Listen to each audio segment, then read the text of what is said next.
Alors, Parashat Shemini, donc, page 636 dans le Chumash. Vaïdaber Hachem el Moshe. Donc, a dit Hachem à Moshe, ben Aaron, et Aaron, les morts en disant, Eléem, en leur disant, Daberou el Béni Israël. Donc, parlez aux Béni Israël, aux enfants d'Israël, les morts en leur disant, Zot achaya asher tochelu. Voici l'animal que vous allez consommer, manger. Nicolas Béma asher alaretz, que tous les animaux qui se trouvent sur la terre. Donc, on va nous citer tous les animaux. En fait, toutes les règles de cache-route, qui vont permettre de consommer des animaux ou de ne pas les consommer. Ça va? Donc on nous dit, voilà, ils ont des sabots fendus, s'ils ruminent, etc. Donc toutes les lois de la cache-route. Moi, ce qui m'intéresse, c'est pas ça. Le sujet, en fait, c'est ce que Rashi rapporte ici. Rashi rapporte, il se trouve 6 lignes après le départ. Zot achaya, donc en gras, 6 lignes après le départ sur la colonne de droite. Lachon chaim. Rashi dit chaya. Lachon chaim. En fait, voici les animaux. Une chaya en hébreu, c'est un animal sauvage. Ça va? Mais en animal sauvage, il y a des animaux domestiques, des behemoths. Ouais, zot achaya, shatochelu, mikol abehema. De tous les animaux domestiques, on aurait dû simplement dire, voici les animaux domestiques que vous pourrez consommer. Ici, c'est marqué les animaux sauvages. Alors pourquoi on a utilisé ce langage, alors qu'ils ne sont pas forcément sauvages? Rachid dit chaya, lachon chaim. En fait, le langage de chaya, l'animal sauvage, chaya, vient du mot chaim, qui veut dire vivre. Et Rashi explique les fiches Israël dvukim bamakom, parce que les Bnei Israël sont dvukim. Davouk en hébreu, ça veut dire coller. On est collé à Hachem. Ça va, on va essayer d'expliquer ce que ça veut dire. Bamakom, reuyim yotrem, et reuyim. Donc, puisqu'on est collé à Hachem, alors on est susceptible et apte à pouvoir vivre. Voilà. Ce qui est marqué. Donc, puisqu'on est collé avec Hachem, Davouk, c'est qu'on est collé. D'évêque en hébreu, c'est de la colle. Devukim, on est collé à Hachem, à Makom Hachem. Alors, on est raouille, on est susceptible et apte à devoir vivre. Les firar rivdila minatuma. La logique, c'est de dire que puisqu'on est collé avec Hachem et donc on est censé devoir vivre, alors les firar, c'est pour ça qu'ivdila minatuma, on nous a séparés de ce qui est impur. Vous avez compris quelque chose ou pas? Moi, j'ai rien compris. On y va, continue. Les virars, donc Yvdila nous a séparés de la Touma. De la Touma, c'est de l'impureté. Ça va? Vegazar la misvot. Et on a décrété sur nous des misvot. On nous a refoulé de quelque chose. Ça s'appelle la Touma. Et on nous a demandé d'agir. D'un côté, donc on a décrété pour nous des misvot. Vous avez compris? Ça veut dire que c'est comme le principe de dire, tu vas faire du business, d'accord? Il faut savoir gagner de l'argent, mais il faut aussi savoir ne pas en perdre. Ça va? Tu veux ne pas en perdre, tu veux gagner de l'argent, mais tu peux tout perdre en dépensant ce que tu gagnes. Alors on va te demander de gagner de l'argent, et on va te demander de ne pas en perdre. On va te demander de faire des mitzvot, et aussi de ne pas de t'éloigner de ce qui va t'empêcher de pouvoir faire des mitzvot. C'est ça la Touma. Ça va? Par contre, les umot, aolam lo asar lahem kloum. Par contre, les non-juifs, on leur a rien interdit. Nous, on nous a dit, il faut manger kasher, mais eux, on leur a rien interdit du tout. Ça va? Voilà ce que dit Rashi. Lo asar lahem kloum. Les umot haolam, on n'aura pas interdit de manger du cochon, de manger tout ce qu'on nous interdit à nous, de manger des crevisses et tout ça. Eux, non, zéro. Et le machal, et il y a une parabole dans le midrash, les refais shenechtas levaker et achole, qui est un midrash tanchuma. Rashi ramène un midrash, le midrash tanchuma, où là-bas on nous raconte que on voulait nous faire un machal. C'est quoi le machal? C'est la parabole qui se dégage de ça. C'est d'expliquer qu'un médecin, il va rendre visite à 2 malades. Et un, il va l'ausculter, et il va se rendre compte de son état, il va dire, écoute, toi, tu peux manger ce que tu veux. Ça va? Et le type qui passe derrière, il dit, ouais, par contre, toi, tu manges ça, mais pas ça. Il dit, je comprends pas, le type qui était devant moi, vous lui avez dit, manger tout, et moi, il dit, bon, l'autre, il est condamné, mais toi, tu peux essayer de t'en sortir, alors on va te donner ça et ça et ça. Ça veut dire que, on voudrait nous expliquer par là qu'on n'est pas de même nature. Voilà, c'est ce qu'on va essayer de comprendre. On n'est pas de même nature, c'est pas du racisme. Ce que je vous dis, c'est de l'antisémitisme. C'est pas du racisme, c'est d'expliquer qu'il existe une différence. Et cette différence, elle se conçoit aussi dans la cache-route. Ça va? Elle va se déterminer comme ça. Alors, on va essayer de réfléchir ensemble. Qu'est-ce que veut dire vivre? Ça va? On dit chaya lachon chaim, c'est un langage de vie. Qu'est-ce que ça veut dire vivre? Est-ce que ça veut dire respirer, pas respirer? Qu'est-ce que ça veut dire vivre? Ça va? À part ça, il faut comprendre qu'est-ce que ça veut dire d'être davouk bamakom. Ça veut dire quoi être collé à Hachem? Indétachable. Il y a une mitzvah de se coller avec Hachem. Et que quoi? Et que puisqu'on est davouk c'est une forme passive. Hein. C'est pas qu'on doit pas dire d'être dovek, de se coller à Hachem. On est déjà davouk, on est déjà collé. À votre avis, ça veut dire quoi? Qu'est-ce que ça veut dire chez vous? Comment ça se traduit chez vous ça? On est déjà collé. La même nature. Ouais, ça veut dire. On émane de lui. On émane de lui. Ben, qu'est-ce qui émane de toi? De lui, c'est quoi? Au niveau de l'âme. Ouais. Ça veut dire qu'il faut comprendre que dans un corps, on a mis une âme. Cette âme, elle fait partie d'Hachem. Ça veut dire beaucoup de choses, je ne sais pas si on a rentré d'en parler, mais pour moi, ça veut dire que toute la question et la réalisation de soi et la problématique de l'homme, elle vient du fait qu'on contient Hachem en nous. Ça va? Quand vous avez des questions religieuses dans votre vie, oui. Pourquoi? Parce qu'on est aimanté on est aimanté par Hachem, parce qu'on a une neshama. Qu'est-ce qui fait écran entre cette neshama et Hachem? C'est mon corps. Et vous allez vous rendre compte que plus j'affine l'épaisseur qui existe entre lui et moi, plus j'arrive à concevoir des choses. Et plus j'épaissis cet écart entre nous deux, je l'alourdis, je l'épaissis, et plus vous allez vous rendre compte qu'on est loin d'Hachem. Vous voyez? D'avoue, ça veut dire qu'on contient une neshama, on est collé à lui. Que vous voulez ou non, vous avez une neshama qui vous a été donnée, une neshama juive, qui est spéciale, qui n'est pas d'égoïme. Ça va? Donc une neshama juive qui est spéciale. Et cette neshama, elle vous permet d'atteindre des niveaux spéciaux aussi, de grandes âmes. Et ça, c'est réservé aux juifs. Ça va? C'est peut-être pour ça qu'il peut y avoir de la haine contre nous, mais sans qu'on le comprenne, parce que la différence dérange. Vous avez ce privilège. On a ce privilège d'être juif et on a une neshama très particulière. Et cette neshama particulière, elle demande, on va adhérer à des règles qui sont aussi particulières qu'on va observer ici. Et ici, on voit qu'on est d'avouk bamakom, veroué de train, donc on mérite de vivre. Les firar, ils viennent à Touma. C'est pour ça qu'on nous a séparés de la Touma. Ça serait quoi ici la Touma? Se séparer de quoi? Des aliments non cachers. Qu'est-ce que vous comprenez quelque chose là-dedans, vous? Manger pas caché, ça rend tamé, c'est compréhensible chez vous? Le fait de consommer pas caché, Ouais. on est moins d'avouk Hachem. Ça veut dire quoi de tamé? Impur, c'est quoi l'impureté? C'est quoi? Pour l'âme. C'est quoi? C'est quoi? Les patates, tu sais ce que c'est les patates? L'eau, tu sais ce que c'est l'eau? Hein, c'est quoi l'impureté? C'est quoi tamé? C'est quoi la nature de la Touma? Il faut comprendre de quoi ça parle. Il faut comprendre, quand vous étudiez la Torah, il faut comprendre à chaque fois ce que vous dites. Ça va? Très important parce que sinon on va rencontrer des bobards. Donc nous on n'est pas là pour ça, il faut comprendre c'est quoi la Touma. C'est quoi la Touma? Ce qui nous change. C'est quoi? C'est quoi? L'impureté. Hein? Là? L'impureté. Oui. L'impureté. C'est ça, tu as traduit en français. Mais c'est quoi l'impureté? C'est quoi l'impureté? C'est quoi qui est Ce n'est pas impur? pur. Où est-ce qu'on trouve des exemples d'impureté dans la vie? Le fait de pouvoir du monde présenter à Dieu, c'est ce qui est interdit. Attends, dis-moi comme ça. Où est-ce que tu trouves des exemples de Touma dans la Torah? Donne-moi des exemples. On touche un mort. Quand on touche un mort. Donc, mais le mort, il est déjà de même avant de toucher. La pire des Toumot, c'est laquelle? La plus grande Touma qu'on ait trouvée dans le monde, c'est laquelle? C'est la mort. Voilà. Donc l'être humain, à contrario de ce qu'un homme est, qu'un homme est impur le jour où il disparaît, ça veut dire qu'il est extrêmement pur quand il est vivant. Pourquoi un homme devant... Oui, le Rachaim, il dit aussi là-bas qu'il n'y a pas de Touma chez les goïms. Un goï qui meurt, il n'est pas tamé. D'accord? Quand on interdit à des kohanim de rentrer dans les cimetières de non-juifs, c'est pas Minatora. C'est Chami qui ont interdit ça de peur que quoi? Que les gens vont dire, tu vois, il est tamé, il est rentré dans le cimetière. Non, il n'est pas censé savoir qu'il est juif ou pas juif, le cimetière. Donc il faut savoir que les goïms n'ont pas de Touma. Ça va? Les goïms, donc les goïms n'en ont pas, nous on a une Touma. La Touma, c'est quoi? L'expression quand vous dormez, par exemple. Ouais, il faut faire les tiétiédim le matin. Pourquoi? Pourquoi? Parce que la Touma, elle rentre en nous. C'est tout.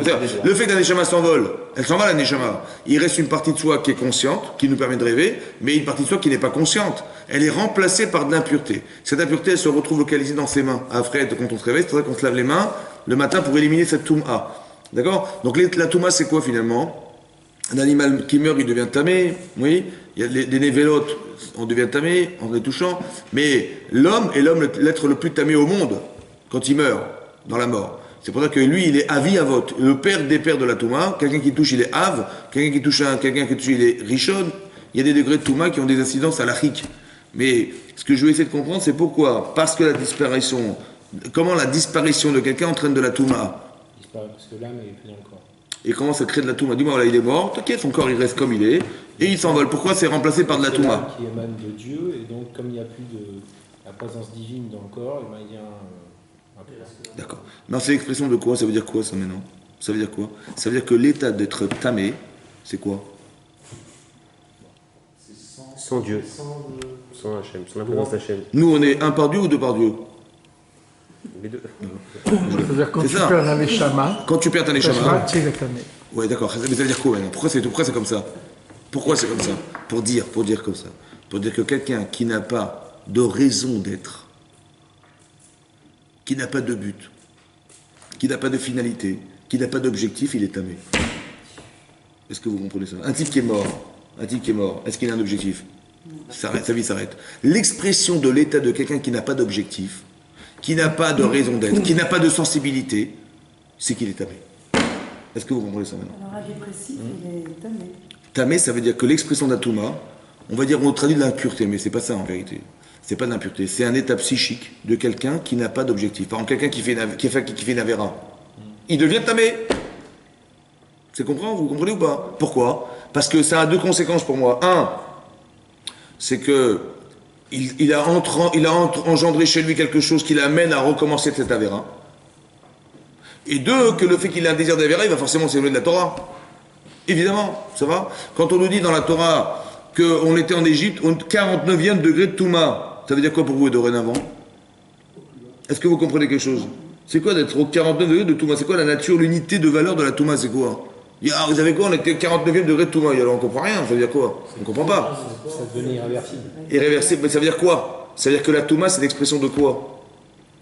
Qu'on était dans une telle déchéance morale et physique et psychologique et sociale, qu'est-ce que tu veux qu'on fasse? On ne peut plus s'en sortir, pratiquement plus. C'est-à-dire que psychologiquement, on est détruit. Vous comprenez ce que ça veut dire?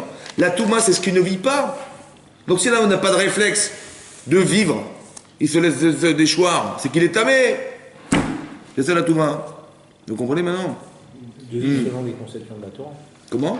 De vivre selon les conceptions. Oui, c'est ça. Mais tu verras qu'il n'y a pas d'autre conception logique. Parce que tu verras qu'une avéra n'amène à rien. Excuse-moi, on nous a donné notre âme juive au moment de Matan Torah ou on l'avait avant? Matan Torah. Matan Torah. Ouais. On est devenu. Le peuple juif est né, ouais. Non, mais notre âme a changé au moment de Matan Torah? Bah oui, comme quelqu'un qui se convertit. Un juif qui meurt, il est permis. Un animal qui meurt, il est permis. On donne une œuvre, Il n'est pas tamé. Il n'y a pas tout mal. L'Orachaim. Ouais. L'Orachaim à Kadosh, il dit comme ça là-bas. Ouais. Incroyable. Ouais. Ouais. C'est effroyable. Ouais. Ça veut dire qu'il n'y a pas de Touma. Il n'y a pas de référentiel de Gdusha. Mais c'est pas tous les animaux qui sont pas tamés, qui sont tamés, tu sais. C'est pas tous les animaux. Le serpent, il est tamé. Ouais, il y a des... Les cadavres de tous les animaux sont tamés. Les névélotes, ouais, les cadavres, ouais. Ouais. Cadavres d'animaux tamés.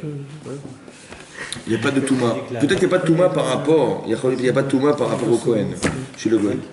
Disons que la Touma du Goy, elle n'a pas d'incidence chez le Kohen. Comme nous, par exemple, on n'a pas de. Si on se rend impur en entrant dans un cimetière, ça ne nous change rien. Ça va? À la différence du Kohen, lui, ça lui change quelque chose parce qu'il doit se purifier, il ne peut pas faire son travail de Beth Amikdash, etc. L'interdiction de rentrer dans un cimetière, mais le contact avec le cadavre, ça doit être quand même interdit. Ben, il y a quelque chose dans le psychique, parce qu'il faut bien comprendre qu'un Kohen qui n'a pas de se rendre impur avec des morts, ouais, ça a une incidence dans son travail de Kohen. Ça veut dire que quoi? Ça veut dire que pour être un intermédiaire entre Hachem et les hommes, c'est ça le rôle du Kohen, il faut être intègre. Et en hébreu, comment on dit intègre? Il faut être tam. La tam. Et bien l'inverse de tam, c'est quoi? C'est bête.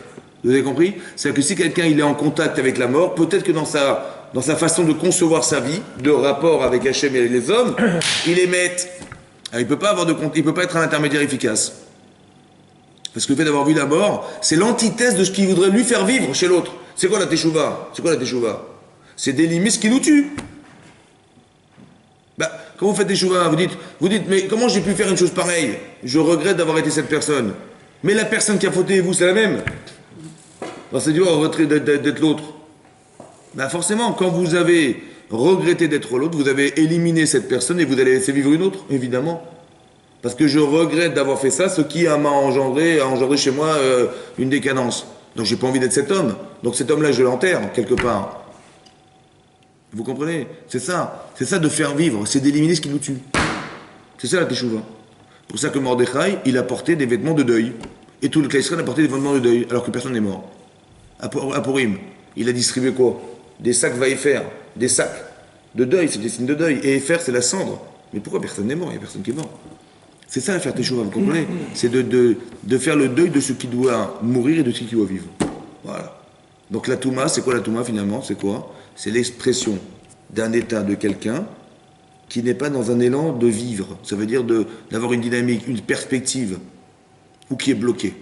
Par exemple, c'est marqué dans le Midrash Rabbah, c'est marqué que la faute, elle rend tamé.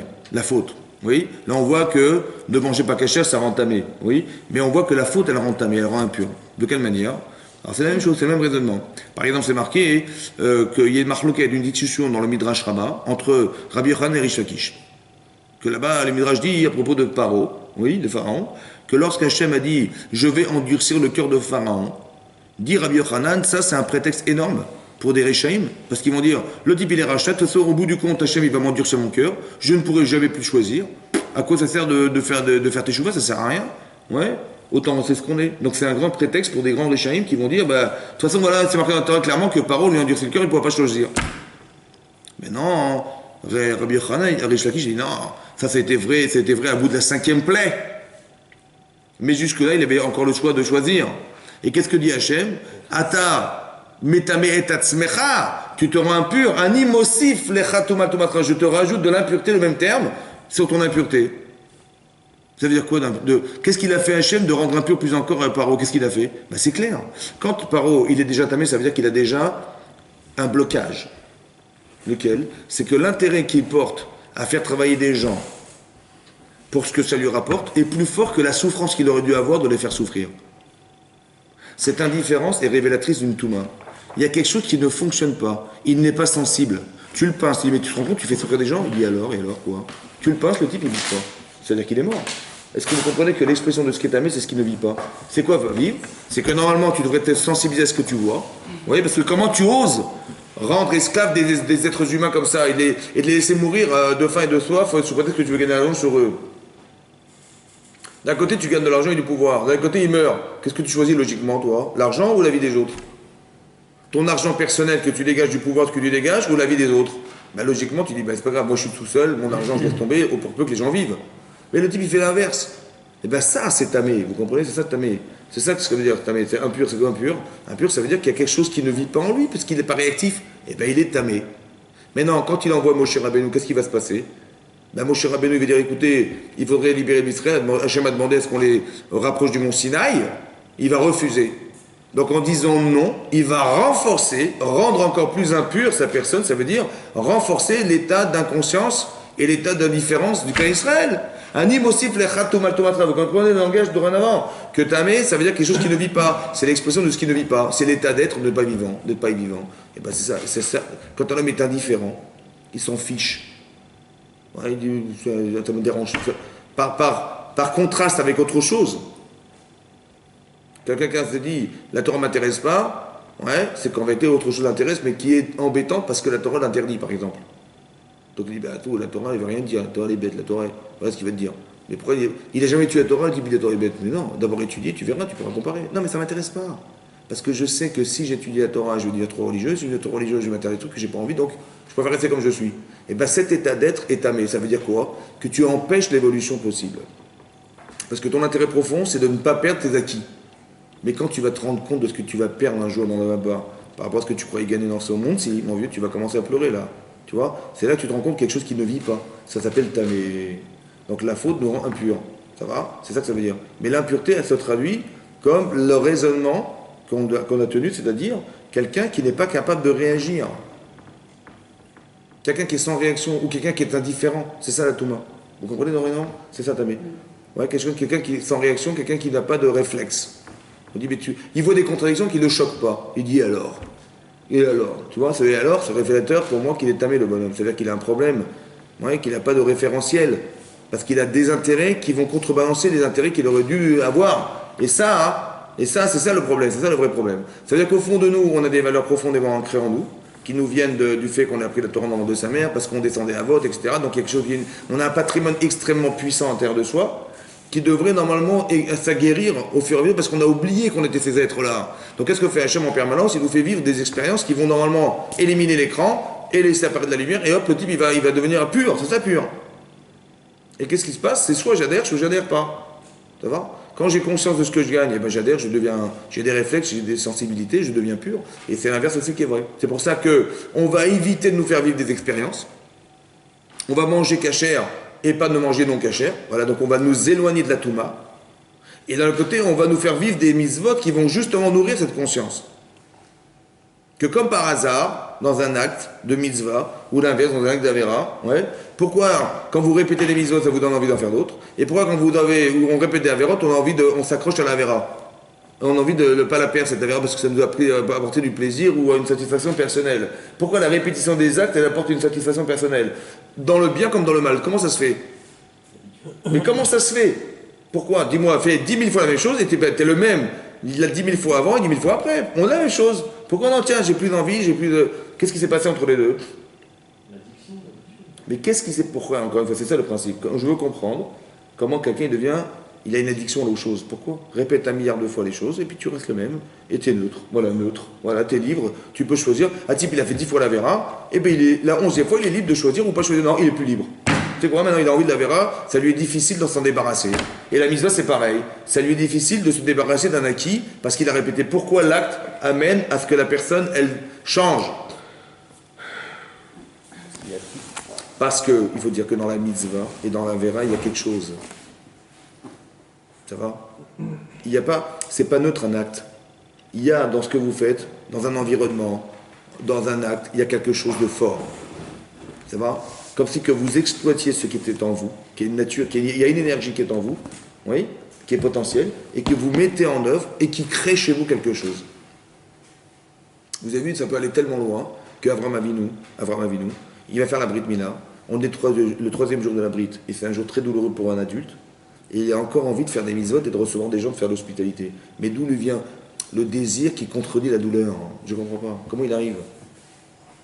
Vous savez pourquoi? Parce qu'il a tellement répété il est tellement, comment dire, il a tellement répété ce genre de mitzvot, qu'il a de recevoir des gens, et que ça lui fait un tel plaisir, qu'il a non seulement intellectualisé, mais qu'il a vécu, et que son corps adhère, que son corps, il lui demande, il lui réclame ça.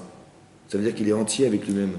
Et bien ça, hein, c'est le résultat, oui, de la mitzvah. Maintenant, c'est ce que Hachem voulait qu'on soit. Les mitzvot ont été réfléchis, pensés, pour qu'un homme il arrive à un équilibre dans ce Ramazé et dans le monde futur.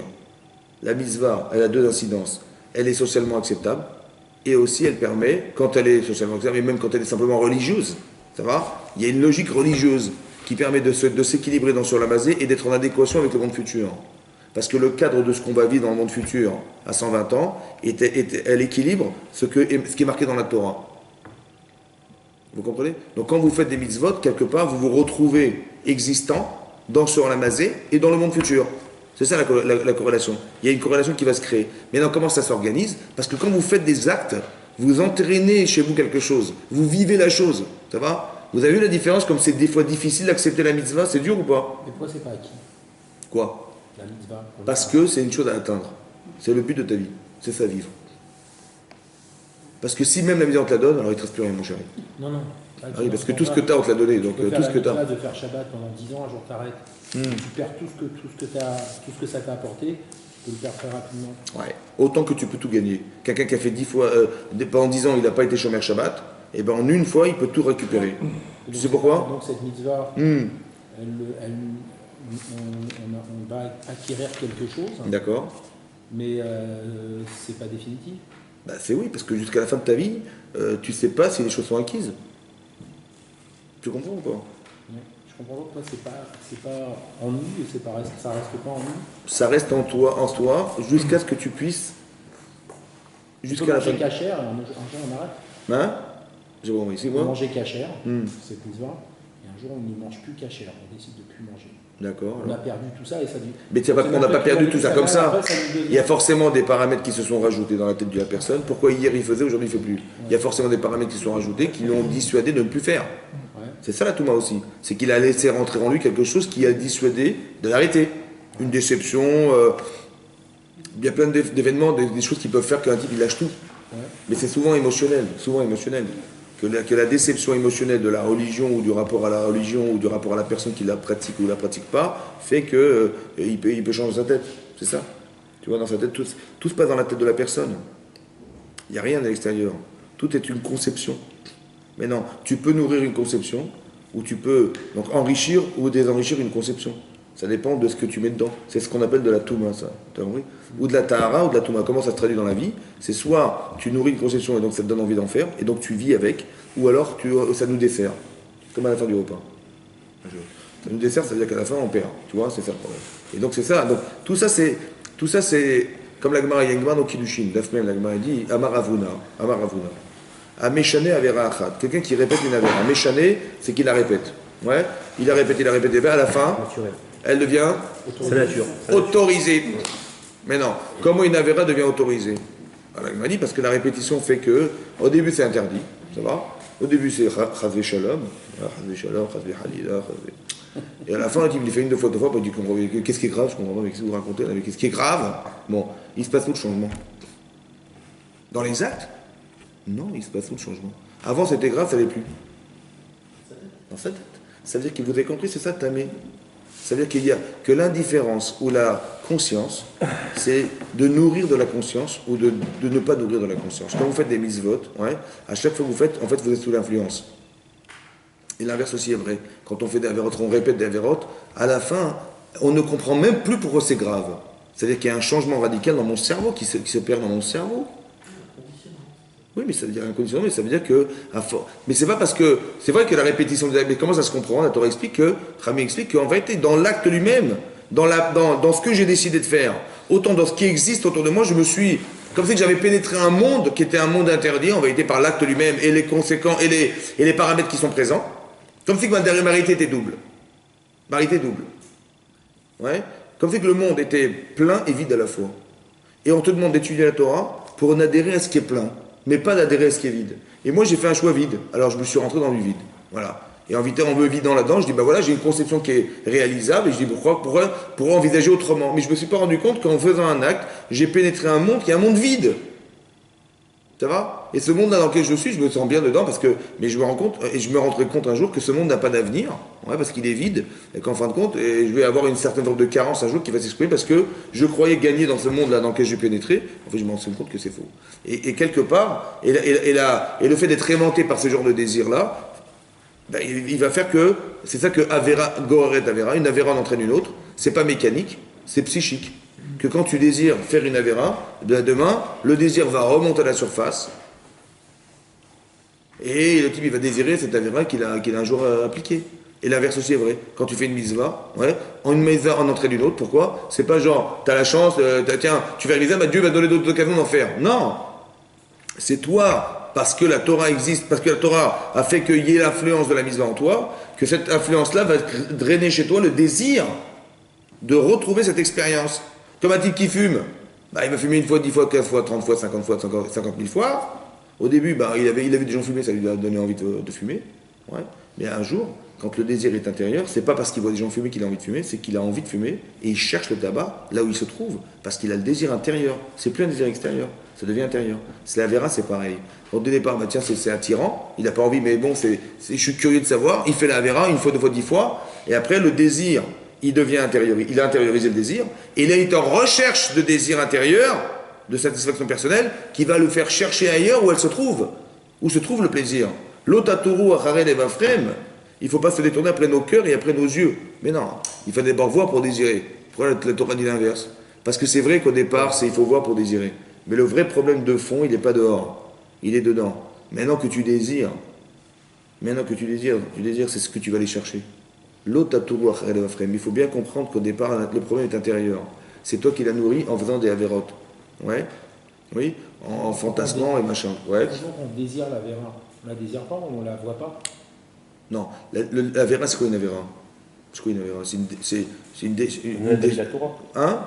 Oui, j'ai compris, mais c'est quoi une Avera finalement? C'est bon, c'est vrai. Mais pourquoi un homme il a une attirance? Parce qu'au départ, on est curieux. Parce que de nature, le Yetzer Hara, chez nous, c'est-à-dire le mauvais penchant, il est beaucoup plus fort que le Yetzer Hara.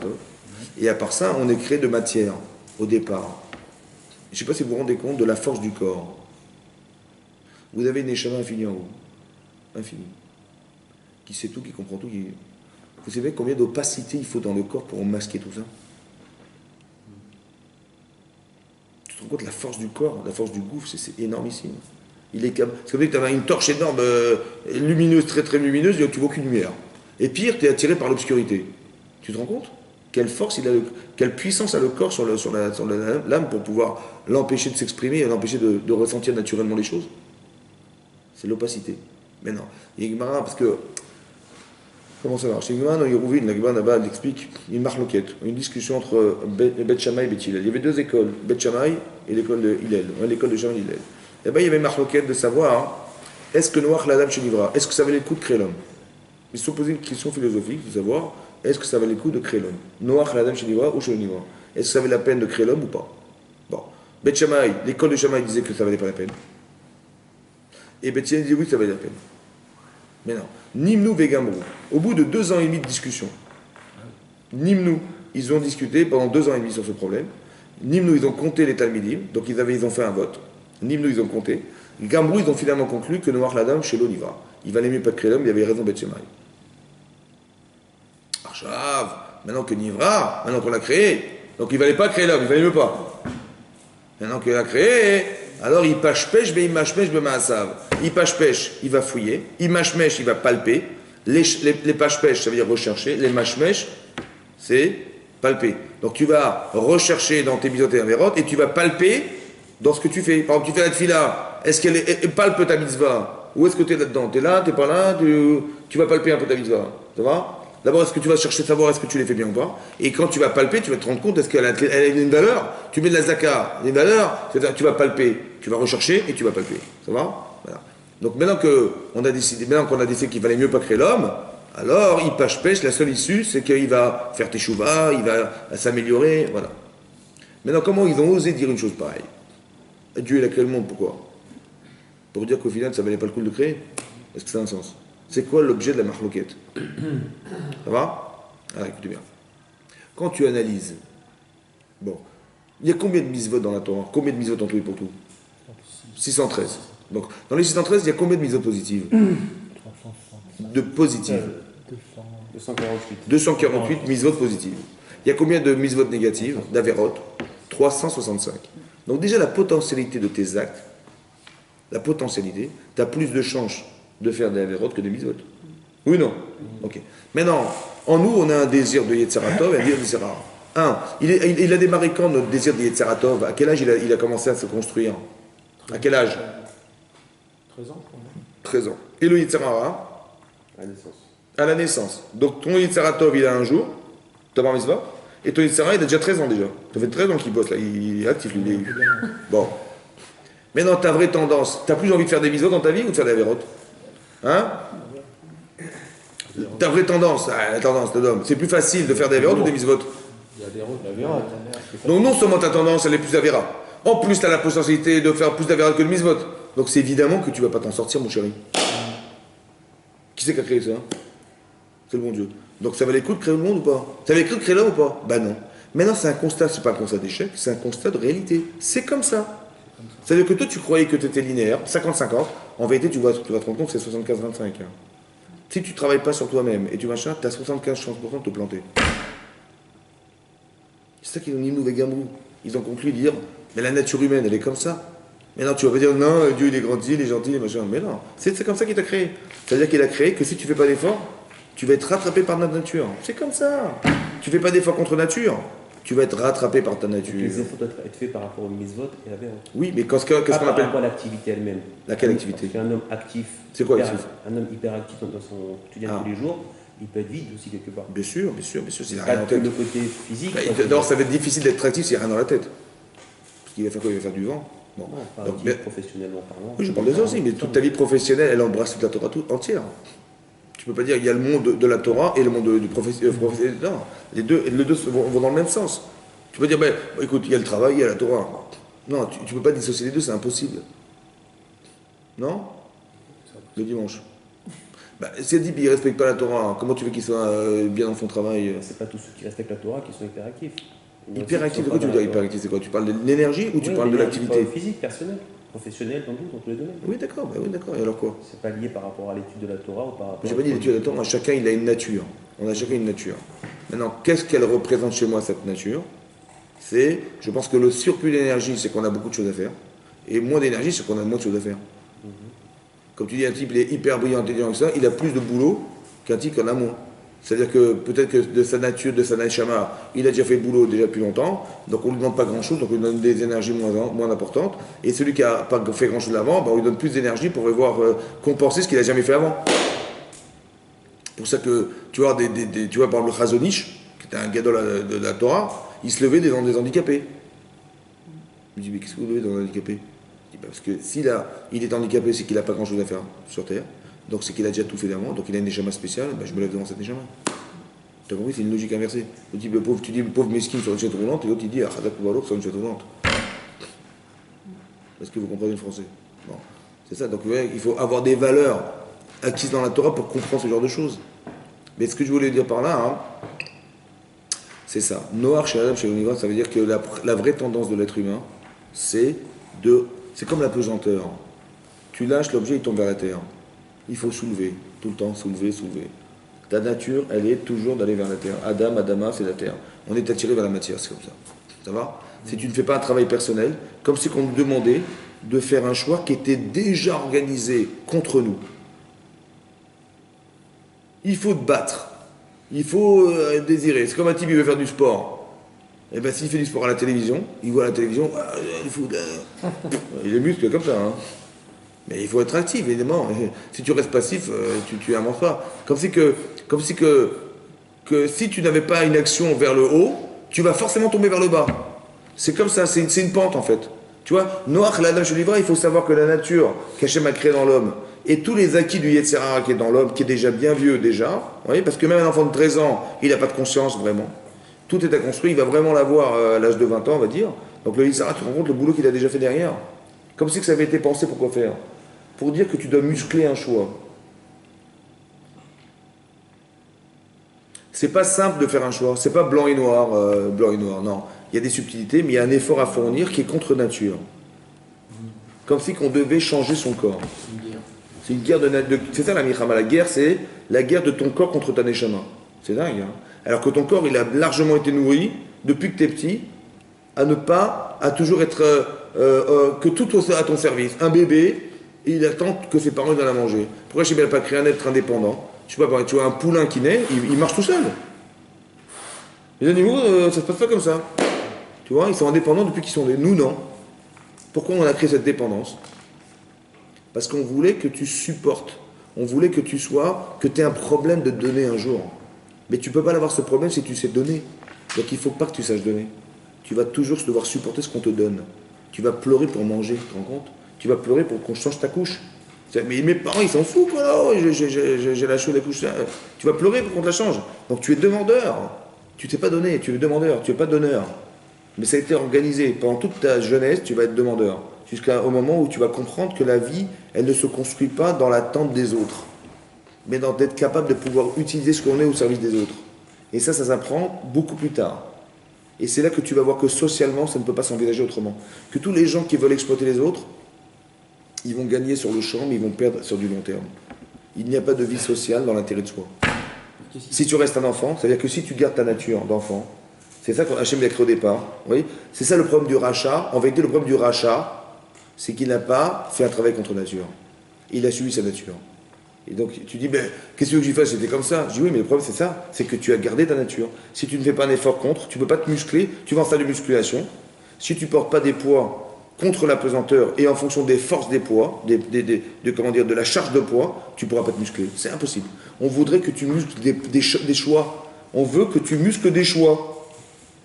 Comment tu fais? Ben, s'il y a une pression contre toi, tu dis non, je ne veux pas ça. Quand tu diras non aux choses et tu diras oui à autre chose, tu vois, j'ai dit oui à la mitzvah et j'ai dit non à la vera. Donc j'ai musclé une décision.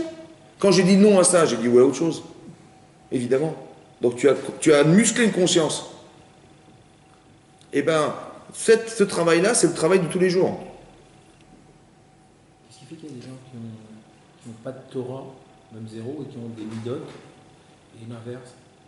Mais c'est comme ça, c'est chacun sa voûte Hachem. Parce qu'il y en a qui ont zéro Torah, et qui ont des très bonnes midotes, donc ils ne sont pas sous l'effet de la pesanteur, sans la Torah.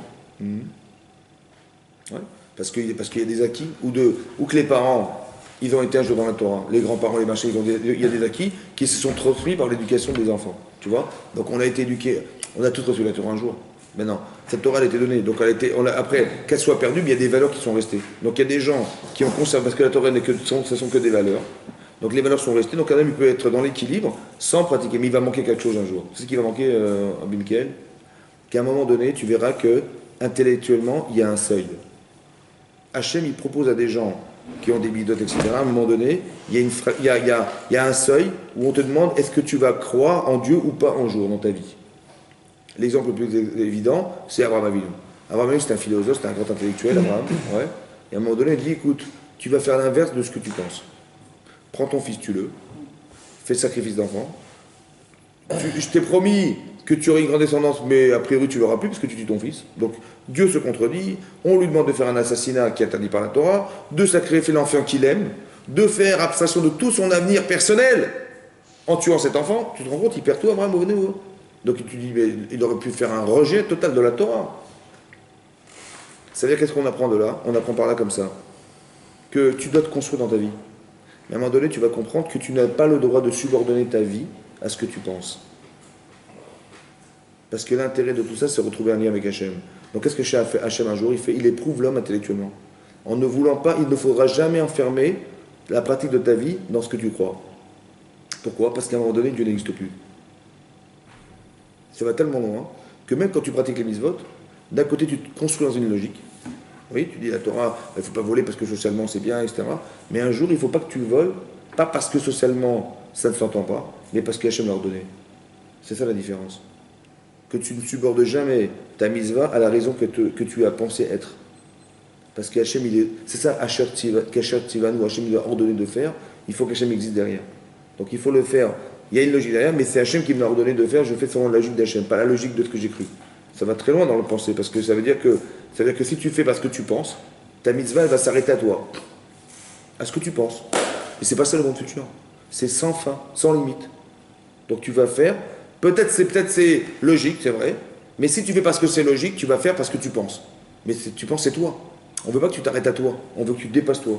Donc Hachem, il va proposer à Abraham de faire un acte incohérent pour dire j'adhère à la logique d'Hachem et je laisse tomber la mienne.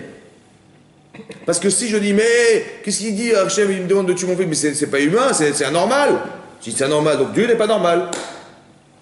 Tu comprends ce que ça va? Or, si tu comprends que tu peux t'arrêter à un raisonnement qui s'arrête à toi, mais qu'au-delà de toi, il y a une logique qui te dépasse, tu peux bien accepter la logique d'Hachem. C'est ça être mamine.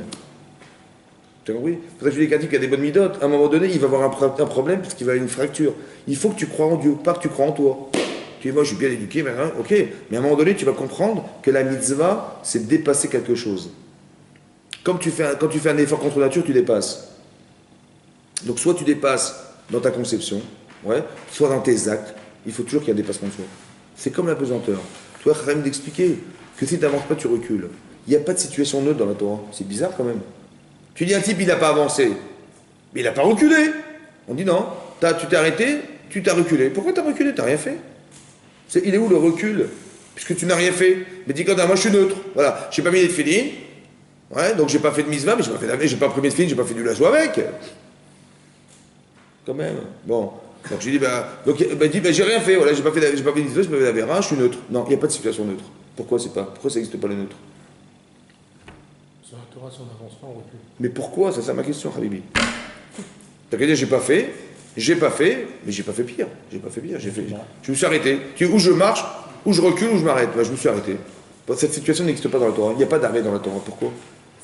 Hein? On ne peut pas évoluer et on va descendre. Parce que t'as rien écouté bien. Si on a créé l'homme, il valait mieux pas créer l'homme. Ça veut dire quoi l'idée? Ça veut dire que il y a quelque chose qui pèse contre toi. C'est comme si tu veux monter une montagne, voilà, et tu portes une charge que tu dois monter avec. Ça va? Quand tu t'arrêtes, avec la pesanteur, tu vas forcément reculer. C'est ça l'image que le Khamim donne. Si tu ne fais pas un effort vers l'avant, tu vas forcément reculer vers arrière parce qu'il y a une pression contre toi. La pression, c'est ta nature. Ta pression, c'est ton passé. Ta pression, c'est ton Yitzhara qui te bouffe tous les jours. C'est ça la pression. Donc tu es comme ça. Donc si tu vas pas contre ça, tu vas forcément reculer. Mais l'idée profonde, c'est je pense comme ça. Quand tu n'avances pas, c'est que tu as été d'accord de ne pas avancer. Hier, tu as mis tes tefilines, tu n'as pas mis aujourd'hui, dis j'ai pas envie. Tu dis, j'ai pas mis, j'ai pas mis, ça va, j'ai pas fait de bêtises. Je dis, non, si hier tu as mis tes tefilines, ouais, c'est que tu sens que c'est nécessaire. Quand tu dis, je ne les mets pas aujourd'hui, il y a forcément un paramètre qui s'est rajouté et qui a fait que tu ne l'as pas mis. Ça sert à régresser. C'est ça, régresser. Parce qu'il y a quelque chose qui s'est rajouté, c'est ça qu'on appelle la touma. Il y a une forme d'indifférence qui s'est greffée en toi, et qui t'a empêché de faire le choix. C'est ça la touma. T'as compris maintenant? C'est ce qui fait qu'on a du mérite. Et un type, il peut être tellement tamé qu'il comprend même plus les autres. Il dit, mais je comprends pas, ils sont fous, ces religieux. L'autre, il a une tsarara. Comme un type, il va dans une plage mixte, ouais, avec sa femme et tout, avec les gosses, il voit des femmes à moitié nues toute la journée. Je dis, quel est le problème? Je dis, qu'est-ce qu'il y a? Quel est le problème? Je comprends pas, que vous êtes malade ou qu'est-ce qu'il y a? Et l'autre, le religieux, il se cache. Le religieux, il a Yitzhara de voir. Et l'autre, il n'a plus Yitzhara. Il dit, bah tu vois, je suis plus fort que toi, je n'ai pas Yitzhara. Je suis mieux que toi. Je dis, non, toi, t'es dedans depuis que t'es né, mon chéri. Donc, il n'y a pas d'Yitzhara Tov. Il n'y a pas d'Yitzhara s'il n'y a pas d'Yitzhara Tov. Est-ce que vous comprenez ça? Pour qu'il y ait un Yitzhara, il fallait qu'il y ait du Tov. Je dis, ah, c'est dur, Yitzhara. Donc, il fallait qu'il y ait du bien pour qu'il y ait du mal. Mais s'il n'y a pas de bien, il n'y a pas de mal. Donc, si le type, il a une conception fausse, il dit, mais quel est le problème? Je dis, c'est normal, il n'y a pas de bien, il n'y a pas de mal. Par contre, essaie d'être bien. Tu vas voir comme c'est dur d'être bien. Et là, tu vas voir qu'il y a Yitzhara d'être mal. Et là, tu vas voir qu'il y a un combat. Donc, s'il n'y a pas de Tov, il n'y a pas de mal. Il n'y a pas de Tov, il n'y a pas de Ra. Paro, il ne voit pas le mal. Il leur rajoute du mal. Il n'est pas le mal. Quand ils vont m'enlever le boulot. Ah bon, ils ont le temps de réfléchir, les d'Israël. Je vais leur rajouter du boulot. Ils n'ont pas le temps de réfléchir. Mais il est tellement le type indifférent à la souffrance, parce que très accommodé de ce que ça lui rapporte, qu'il est incapable de faire. C'est ça qu'il est tamé, Tu dis, mais oh, tu rêves quoi là? Est-ce que tu provoques? Tu dors ou tu es mort? Peut-être, je sais pas, tu es mort. Mais oui. Cette mort, c'est pas une mort physique, bien entendu. C'est une mort spirituelle, c'est une mort psychique. Quand à Rosh Hashanah, il y a marqué, il y a combien de livres à Rosh Hashanah? Devant Hachem, combien de livres? Il y en a 2 ou 3? Il y en a combien? Il y en a 3. Il y a le livre des morts, il y a marqué Rishim, il y a le livre des Metim, les livres des Chaim, Sifrei Chaim, Sifrei Metim, Sifrei Benonim. Sifrei Chaim, les gens vivants, Sifrei Benonim, les moyens partagés, et Sifrei Metim, des morts. Là-bas, le Rav Dessler, il dit Sifrei Chaim, je comprends, parce qu'on va décréter quelqu'un qui va vivre. Mais Sifrei Metim, des gens morts, il ne fallait pas dire ça, il fallait dire des gens qui vont mourir au futur. Sifrei Mishéamout, au futur. Faut se marquer au présent. Parce que le type, il est mort. Il est mort. C'est un mort vivant. Un mort vivant. C'est-à-dire que le type, il croit qu'il est vivant, mais il fait que des choix de mort. Il est indifférent, il s'en fout de ça, il s'en fout de sa femme, il s'en fout de ses gosses, il s'en fout de ses machins, il s'en fout de la Torah. Il est totalement mort, il y a résurrection. C'est ça. C'est ça, mort. Il n'est pas complètement mort. Pour ça que j'explique que. Ah oui, il était complètement mort? Non. Non. Pour ça que je dis comme ça. Dans tout juif, ce que dit le Rav Dessler, marqué dans le Michelet, Hachem, jamais il sera dégoûté de l'Israël. Pourquoi? Parce qu'il y a quelque chose, il y a toujours quelque chose derrière. Moi j'ai expliqué, même un type, on l'a décrété qu'il va mourir.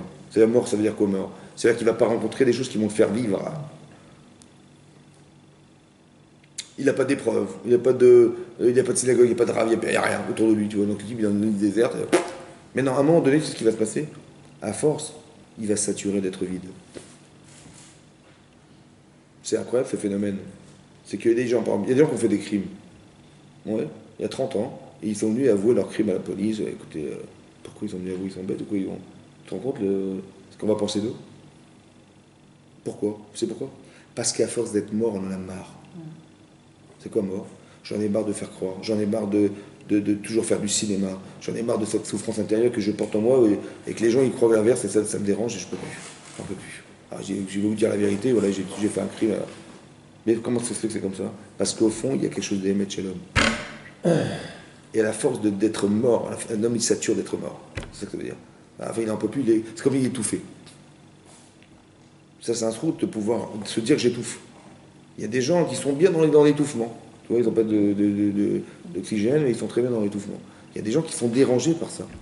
Parce qu'il y a une valeur intérieure qui contredit par ce que je suis. Et ça me dérange. À la fin, le type, il va faire teshuva. Pourquoi? Parce qu'au fond de lui-même, il se sent contredit. À force, c'est dur de mentir en permanence. C'est dur d'être toujours faux. Quand tu as des valeurs, c'est dur d'être faux. Eh ben, un homme, il est rattrapé par ses valeurs. Et il est rattrapé par cette comédie. Et à la fin, il en a marre, il fait teshuva, il change. Mais non, il y a 2 choses à comprendre ici. Il y a ce que tu dis est révélateur de ce que tu es. Et sache que ce que tu manges va aussi changer ta nature. C'est un truc de fou, ça. Ce qui a marqué là, si on ne mange pas cachère, marqué dans l'humain, l'Agma a dit, hein, voilà, Timtoum. Marqué, quelqu'un qui mange, j'ai marqué dans Rashi qu'on va devenir tamé. Mais l'Agma elle dit que ne pas manger cachère, metamtem libo shaladam, ça bouche le cœur de l'homme. Ça ne veut pas dire qu'il va devenir abruti et un idiot. Il peut manger du cochon de sa vie et devenir Einstein. Mais Tamtem Libo, c'est que ça va enfermer un désir de spiritualité. Un type qui ne mange pas cachère, il élimine de lui le désir spirituel d'être attiré par la Torah, par les mitzvot. Mais Tamtem Libo Shaladam, ça bouche le cœur de l'homme. Oui. Ça se comprend logiquement en disant que si un homme il a pris une direction négative, ouais, il se complaît dans cette formation négative, il se fait sa vie là-dedans, ouais, il aura beaucoup de mal à s'extirper de ce principe. Ça va? C'est ça qui est métamthème, qui bouche le cœur de l'homme, il ne se voit pas autrement. Est-ce que vous comprenez? Un type qui n'est pas religieux, qui trouve son équilibre là-dedans, ouais, dans son eau religieux, il va avoir énormément de mal à se retrouver dans la Torah. Parce que métamthème libo, comme c'est que psychiquement, dans un environnement qu'il a créé lui-même et dans lequel il se complaît, il a beaucoup de mal à se sortir de cet événement, à moins qu'on lui envoie des épreuves, etc., et que le type il se sente dérangé par ce qu'il est. C'est ça que tout le travail que fait Hachem, tout le temps, c'est ça. C'est d'amener l'épreuve, le test, en fait, c'est d'arriver à ce que la personne elle puisse faire un choix. On va lui faire rencontrer telle personne, il va se sentir contredit, et ben comment il va réagir? Dans la contradiction, il va dire, bah écoute, c'est comme ça. Voilà. Ou bien, hein, il va dire, bah écoute, c'est vrai, et ben il faut changer. Voilà. Comme il y a des couples, le type, il est infernal avec sa femme, ouais, et le type, il me dit, écoutez, elle m'a choisi comme je suis, il faut m'accepter comme je suis. Je lui dis, mais t'as rien compris, mon chéri. Tu t'es marié avec elle justement pour changer. Ezer Kenegdo. C'est une aide contre toi. Mais c'est une aide au final. Parce que quand tu vas voir que ce défaut tu l'auras éliminé, bah, tu diras merci. Et des fois, ta femme elle est avec toi, bah, elle est contre toi. Et des fois, elle est contre toi, mais elle est avec toi. Il faut juste que tu comprennes la différence, c'est tout. Tu dis, comment ça s'appelle? Chava, elle a proposé du Etzadat à son mari. Elle dit, au moins elle m'a compris, Hachem. Mais en vérité, elle était avec toi, mais elle était contre toi.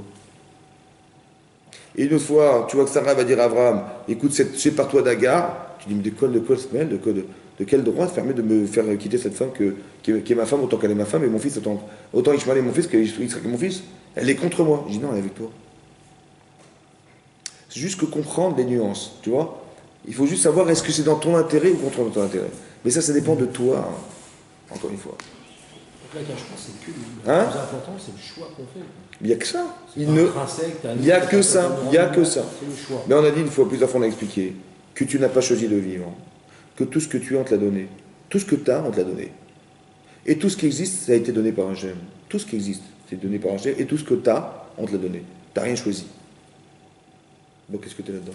Tu dis, je fais une mitzvah. Bah, régulièrement, tu l'as vu, tu as parlé, tu as dit, tu as fait. Bah, et tu as vu grâce à Dieu, tu as parlé grâce à Dieu, tu as compris grâce à Dieu, tout est grâce à Dieu, donc tu es quoi là-dedans? Bah, juste d'articuler des choix de ce que tu es. C'est tout.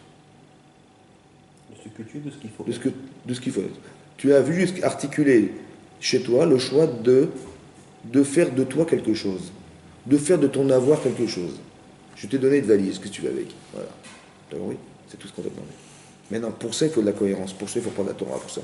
On t'a demandé de choisir. On t'a pas demandé d'être, parce que tu es déjà juif. On t'a demandé de le devenir. Tu vois? Le type qui se met avec la chaîne avec la Maguette David, il dit voilà, je ne fais pas les mitzvot, mais je respecte le judaïsme. Voilà, je suis juif, voilà, je dis, mais le témoignage de ta Maguette David, c'est quoi? Bah, d'être juif, mais tu l'es déjà, mon chéri. On t'a pas demandé d'être juif parce que tu l'es déjà par ta mère. Par contre, c'est dur de le devenir. Parce que tu as la terre entière contre toi. Il valait mieux pas te créer, Bichlal. Ça veut dire que tu as tout contre toi. Maintenant, est-ce que tu vas malgré tout devenir? C'est autre chose. Devenir juif, c'est pas d'être juif. C'est des Sarah, il me dit, non, t'es très bien comme tu. Non, je veux devenir juif. Je veux être l'homme de la Torah. Je veux apprendre, je veux devenir. C'est autre chose. C'est ça toute la vie, c'est de faire le choix de devenir, c'est pas le choix d'être. Parce que le choix d'être, tu l'es déjà. Devenir juif, c'est de faire les 613 mitzvot ou une? Une seule, ça suffira si tu fais les Shem Shamaim. Sans intérêt personnel. À partir du moment où tu fais une mitzvah, t'es devenu juif. Ouais, c'est pas que t'es juif, t'es Non. juif. Mais Oui, t'as mais une part où tu as choisi. tu mérites le monde futur. Tu mérites l'éternité. Ah, d'accord. Ouais. Quand je dis mériter, ça veut dire que tu es apte. C'est pas de mériter, en fait, c'est de devenir mériter. juif. On dit pas de mériter, on dit d'être apte à pouvoir accéder à l'infini. Parce que quand tu fais abstraction de toi en vérité, tu utilises tout pour. Tu vois, quand tu dis, mais c'est dur, j'ai un machin, c'est que tu es confondu entre le désir de ton corps et ta faculté à comprendre que c'est faux. Maintenant, qu'est-ce que tu vas faire comme choix? C'est dur. Mais à un moment donné, il faut que tu aies du plaisir, que rien ne te freine, que ton corps il soit d'accord, et qu'il ait même du plaisir à y aller. Donc qu'est-ce qui fait frein? Rien. C'est ça la pardon de futur. Pourquoi manger, le fait de manger pas cachère, ça empêche ça, le processus? Parce qu'il y a une influence dans ce qu'on mange. Il y a des animaux cachés, pas cachés, ça veut dire qu'Hachem il a créé, comme il a créé en disant, il a dit que les pommes elles apportent des vitamines, la viande des protéines, il a dit c'est un tsivouï, il a mis quelque chose qui n'est pas apte à pénétrer chez l'homme. Voilà. les animaux qui ruminent, etc., et ces animaux, on peut les consommer, elles ont une influence positive chez nous. On voit que ce sont des animaux dociles en général. Mais les animaux sauvages, par exemple, ça, on va créer, sans s'en rendre compte, on va devenir des sauvages. Et après, c'est très compliqué, c'est ce qu'on appelle la touma. Que dans un acte lui-même, il n'y a rien, ben c'est Hachem qui a mis dans l'acte quelque chose. Et ben dans l'animal, Hachem, il a mis quelque chose qui est soit compatible ou incompatible avec le juif. C'est comme ça. Maintenant, si ça n'avait pas été écrit dans le Torah, on n'aurait jamais pu l'inventer. C'est pour ça que la Torah est bin Hashamaim. Un type, il mange du cochon, il mange des crevisses, il mange, et la Torah ne l'intéresse plus. Mais comment ça se fait? J'aurais jamais compris. Si la Torah ne me l'a pas dit, j'aurais jamais su. Donc la Torah te dit, pour que tu vives, il faut que tu t'empêches de rentrer là-dedans, autant que tu te renforces dans l'inverse. C'est comme ça. Donc il y a où tu vas te muscler, ouais. Donc tu sais où tu vas aller pour te muscler, et tu sais où tu vas surtout pas aller pour ne justement perdre tes muscles. Ouais, c'est comme ça. Parce que là-bas, tu verras que psychiquement, tu auras pas envie de te muscler. Alors c'est pas ça qu'il faut. Donc Hachem, il nous a séparés de la Touma, et il nous a, la Touma, c'est-à-dire quelque chose qui a une influence négative sur moi, qui va m'empêcher d'accéder à quelque chose, et aussi, il m'a demandé de faire des mitzvot. Ça ne suffit pas de dire je ne vais pas dans des endroits où il ne faut pas. Il faut être actif, il faut pouvoir accéder à quelque chose. C'est ça la dimension de l'acte, c'est ça la dimension du choix de l'homme. Il faut faire un choix pensé qui m'amène à faire que... Voilà. Mais imaginons le cas de quelqu'un qui fait Torah et Mitzvot et sans faire exprès, il mange du porc sans faire exprès. Il va quand même devenir moins bien. Ben le pas faire exprès, ça a une incidence. On amène un korban sur du pas faire exprès. Par exemple, quelqu'un il allume la lumière par inadvertance sans faire exprès. Il amène un korban au Beth Amikdash. Je dis mais c'est pas de ma faute. C'est comme je dis, j'ai mis la main dans le feu, j'ai pas fait attention. Je me brûle ou pas? Mais c'est pas de ma faute. Mais le feu ça brûle ou pas? Non, de ça brûle. Le processus il mange du porc et du coup il devient... Il y a une différence entre accepter de manger du porc volontairement et involontairement. Oui, bien sûr. Mais ça a une incidence. L'incidence, elle est psychique. Ouais, psychiquement ça change. Quand je suis volontaire avec Shalom, c'est que je suis entièrement acquis à l'idée que je vais manger. Mais quand j'ai fait par accident, c'est que je ne voulais pas. Mais seulement j'ai mangé. Donc il y a une influence qui est créée par le fait que j'ai mangé.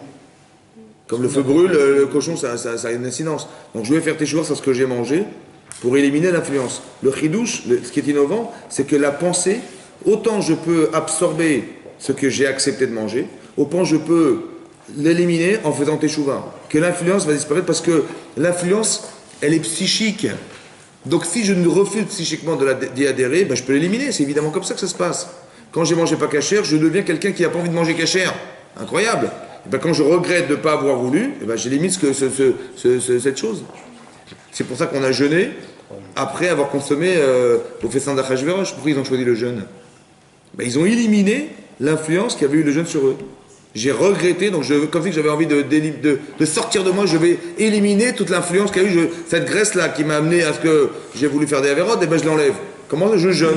Donc elle va s'éliminer automatiquement. Donc si physiquement je le comprends psychiquement aussi. Physiquement je le comprends, que quand je maigris, ben, je élimine des graisses. Ben, je peux aussi le comprendre intellectuellement, que quand je regrette, j'élimine des graisses. Ce qu'on mange, vraiment, ça devient notre sang. Ça devient toi. Ouais. C'est la tendance, c'est une tendance. Un homme, il a une tendance, il ne comprend pas, il a une tendance. Celui qui mange trop de viande, il devient sauvage. Hein?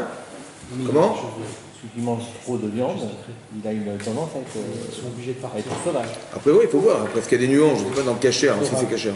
Et quelque part, hein. Ils sont obligés de partir. Ah, d'accord. Ah, d'accord, avec. Vous avez compris la différence, c'est ça. C'est-à-dire qu'il y a des forces d'influence. Autant qu'il y a des choses, par exemple, regardez, par exemple chez les goïms. Un type, il est à la fac, les filles se maquillent, les trucs, il y a de la drague, il y a des trucs comme ça, les types, ils se rencontrent entre eux.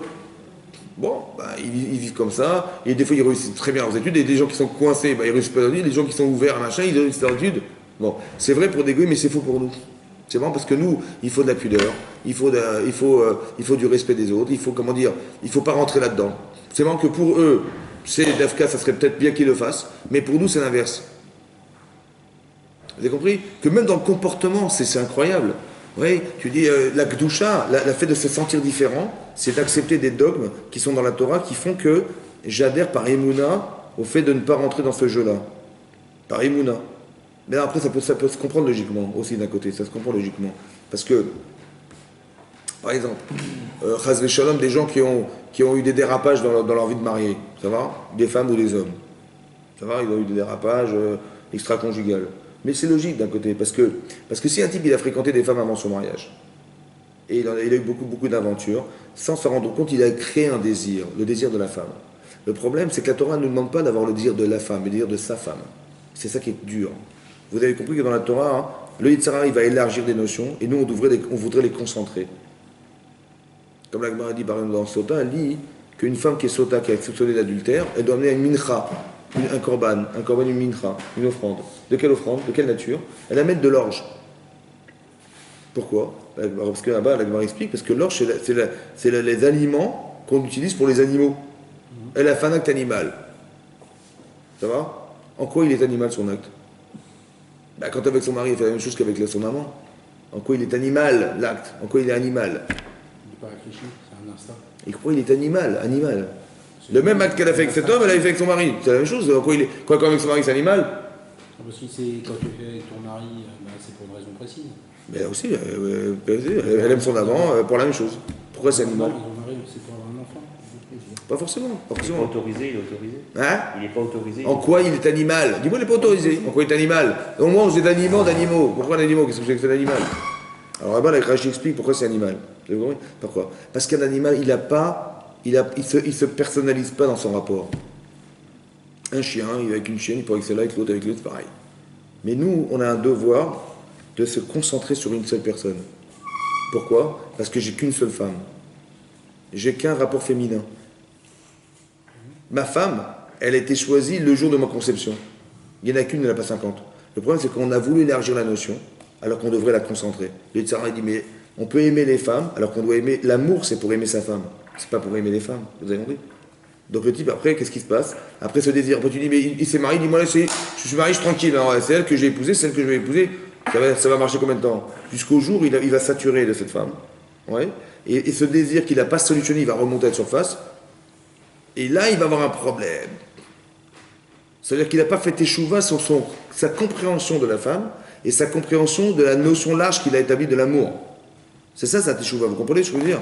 Et ça, c'est une notion fausse qu'il avait au départ. Pour ça qu'il faut faire attention de ne pas rentrer là-dedans.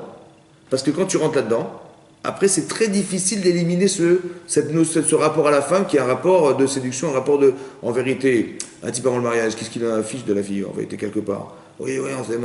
En vérité, il va se dire, il se marie avec elle, il va pas fonder un foyer, ni avoir des enfants. C'est stade de la drague et des trucs. Donc, en vérité, c'est une image fausse de la femme, malheureusement, ou une face fausse de l'homme, parce que c'est vrai aussi dans le sens inverse. Le problème, c'est qu'on a des défauts.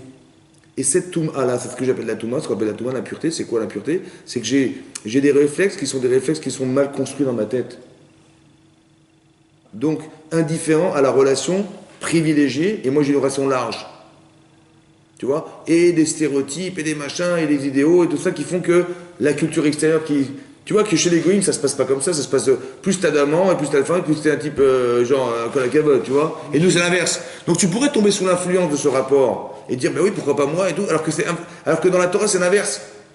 Les plus grands, ils ont plusieurs femmes. Quoi, les plus grands. J'ai Salomon, David. Mais la Torah dit, Lo yarbelo nashim. Le roi David et le roi Salomon, il s'est gouré. Après, pourquoi ils ont eu plusieurs femmes? Parce qu'ils avaient une amplitude très large. On dit, un homme, il a une femme qui lui correspond. Mais il y a des tzadikim, Yaakov, il a eu 4 femmes parce qu'il avait une amplitude très large. Il lui fallait 4 femmes. C'est-à-dire qu'il ne pouvait pas s'enfermer dans sa personnalité, s'enfermer dans une seule femme.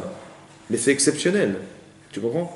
Normalement, tu as ce qu'on appelle un mazal, c'est-à-dire que tu as une femme qui te correspond, oui, et plusieurs enfants, parce qu'effectivement, tout ce qui va sortir de toi va se multiplier, ouais, à la différence de ta personnalité. Tu verras que les enfants, ils seront différents les uns des autres, mais quelque part, il y a quelque chose à toi et de ta femme dans chaque enfant.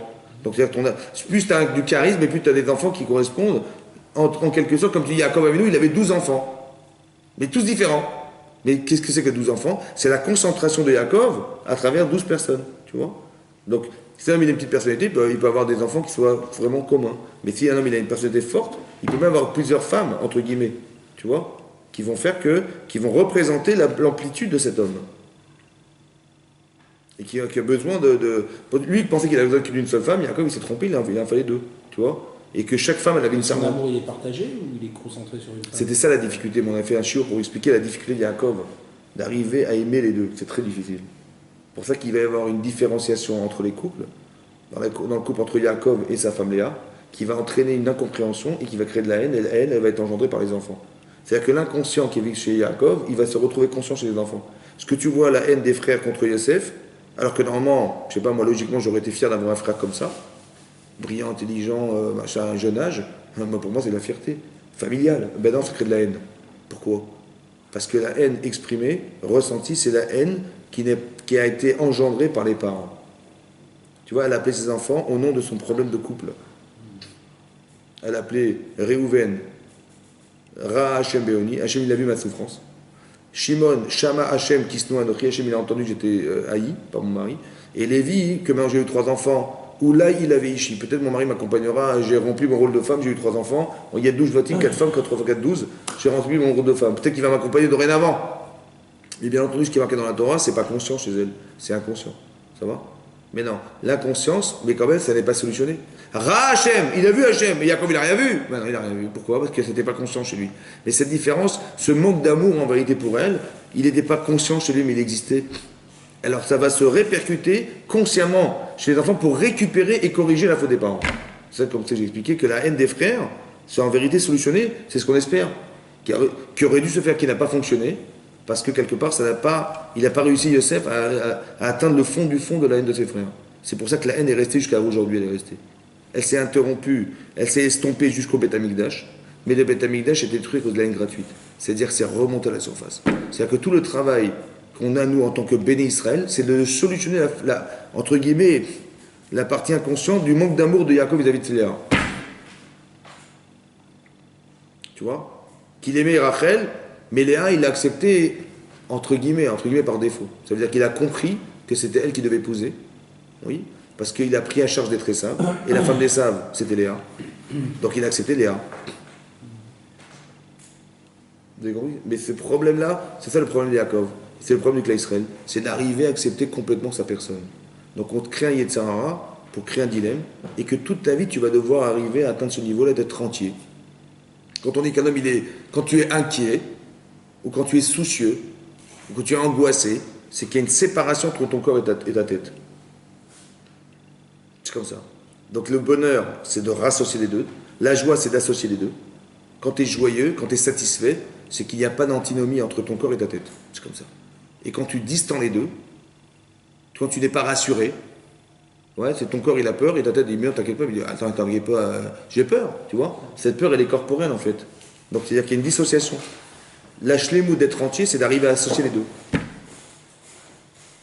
Donc c'est vrai, vous le comprenez physiquement? C'est vrai psychologiquement aussi, c'est vrai. Tu vois? Que si tu ne te construis pas dans ta vie, à un moment donné, tu vas voir que de ne rien faire, ça t'amène de la solitude, de l'amertume, machin, et de l'angoisse, et c'est psychique, c'est comme ça. C'est comme ça. Tu vois? Il y a marqué dans la Torah que les 98 malédictions qui sont arrivées dans la Torah, elles sont venues à cause de quoi? Tachat, Asher, Lo Avata et Hashem Elokera, Besimcha, Uvtuv Levav, Verov Kol. Tout ça à cause du fait qu'on n'a pas fait la mise à Besimcha. Mais c'est quoi la Simcha? La Simcha, c'est la joie, c'est pas un bon verre de vin et puis on va faire la boucha. Non, la joie, c'est la résultante de la connexion entre moi et moi, entre mon corps et ma tête. Tu vois? C'est ça, c'est une satisfaction profonde qui amène de la joie. Voilà. Et bien c'est ça la Torah. Et qu'un homme, quand il est distant, la klala, elle va permettre à l'homme de se retrouver dans l'essentiel. Que quand Hachem il organise autour de moi quelque chose qui me dérange, c'est en vérité le miroir inversé de ce que j'aurais dû faire. C'est ça la klala. Klala, kal, c'est qui m'a rendu léger, Hachem. Tu vois, comme si j'étais rien. Je dis, mais je veux être quelque chose. Alors je veux me battre contre ça. Tu vois. La bracha, c'est la multiplication, et la klala, c'est l'inverse. C'est kal, on a rendu léger. Mekalel, en hébreu, c'est maudire, mais c'est maudire, c'est rendre léger la personne. Quelqu'un que tu maudis, tu le rends léger. Tu vois, comment il a osé me parler comme ça? Quoi, je suis si peu à son égard, tu vois, il m'a rendu léger, je ne supporte pas. Donc il y a un réflexe de vouloir être trop grand parce qu'on a une échama. Une vache, tu la vois brouter, tu la traites de sale vache, il ne se passe rien. Mais si ta femme, tu rentres dans la cuisine et tu la traites de sale vache, tu verras qu'il va se passer quelque chose. Normalement, il y a un truc qui va sauter en l'air et qui va... Comme ça. Mais pourquoi? Parce qu'elle a une neshama, c'est ça la différence. Il y a une neshama derrière, qu'il n'y a pas dans la BMA. Mais le kavod, l'honneur qu'on se représente être, ça vient de notre neshama, évidemment. Quel langage un peu cru, c'est que sa neshama, elle est encore plus enfermée. Non? Ouais, c'est son corps, il prend beaucoup. Si un homme, il est cru, ou il est vulgaire, ou il est grossier, ou il est machin, il faut affiner. C'est comme ça, il y a marqué une petite allusion dans la Torah, c'est marqué que Hachem, il a dit à Moshe Rabbeinu, ouais, quand il s'est présenté devant le buisson ardent, il a dit Shal na'alecha me al raglecha.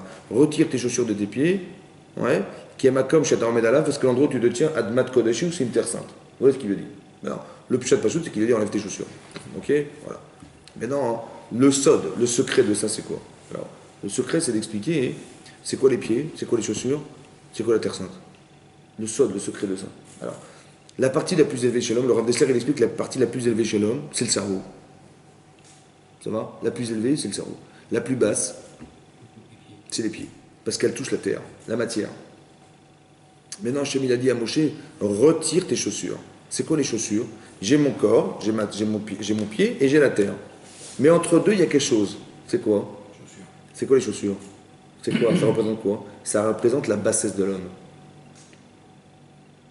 Maintenant, Hachem, il a dit à Moshe, si tu veux me voir, si tu veux te rendre compte que l'endroit où tu te trouves, il est kadosh, il faut que tu retires la bassesse qui est en toi. Et là, tu vas t'en rendre compte. Tu vois? Maintenant que je le porte en moi cette bassesse, je ne me rends pas compte, je dis, je vis avec, donc je ne me rends pas compte que c'est grave.